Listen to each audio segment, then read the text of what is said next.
তারুণ্যের উন্মাদনা ভালো, কিন্তু অতিরিক্ত উন্মাদনা খারাপ।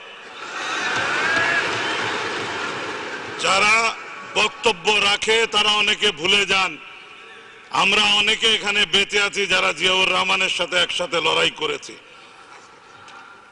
মাননীয় স্পিকার, এই সংসদে অন পয়েন্টটা যাতে কারেক্টলি থাকে সেজন্য বলছি, ব্যক্তি হিসাবে আমি প্রথম ব্যক্তি মেজর জিয়াউর রহমানকে 1971-এর 26শে মার্চ বোয়ালখালীর পার্টিতে রিসিভ করেছি এবং সারা দিন আমি জিয়াউর রহমান সাহেবের সাথে ছিলাম।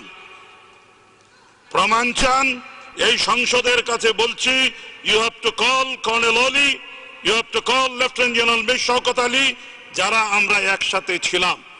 আমি বরঞ্চ সংসদে প্রস্তাব দিচ্ছি, এই বাদানুবাদের দরকার নাই। যারা ওই মুহূর্তে ওই এলাকায় জীবিত ছিল, lieutenant general Mir Shawkat Ali, colonel Oli, Awami League নেতৃবৃন্দ, আমরাও যারা ছিলাম, সবাই একসাথে একত্রিত হতে পারি। তখনই কিন্তু আলোচনা হবে ড্রামের উপরে দাঁড়িয়ে স্বাধীনতা হয়েছে না ড্রামের নিচে দাঁড়িয়ে স্বাধীনতা হয়েছে।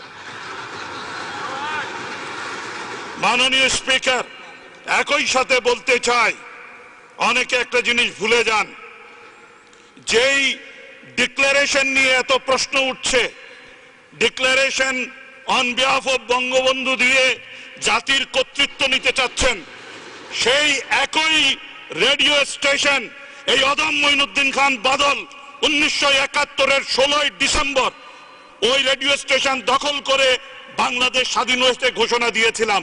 এজন্য আমি জাতির চাচা হয়ে যেতে পারি না। এইখানে অনেকে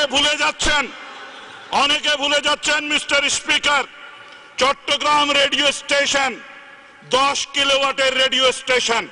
চট্টগ্রাম রেডিও স্টেশনের ভাষণ ফেনীও ভালো মতো শুনে না। ইতিহাসটা ঠিক মতো পড়তে হবে। একই সময় সমগ্র বাংলাদেশ বিস্ফোরিত হয়েছিল, সমস্ত উত্তরবঙ্গ বিস্ফোরিত হয়েছিল। বরিশালে মেজর জলিল গর্জে উঠেছিলেন খালেদ মোশাররফ, গর্জে উঠেছিলেন শফিউল্লাহ, গর্জে উঠেছিলেন অন্যান্য প্রান্তের মানুষ। তারা কোন ভাষণটা শুনেছেন? উনাদের বুঝতে হবে, সমগ্র বাংলাদেশ একসাথে ফেটে পড়ার পেছনে যেই ব্যক্তির মোহনবাসী সমস্ত বাঙালিকে একত্রিত করেছে, তার নাম উচ্চারণ ব্যতি রেখে ক্রমাগত অশ্রদ্ধা এই জাতির অধঃপতন ডেকে এনেছে।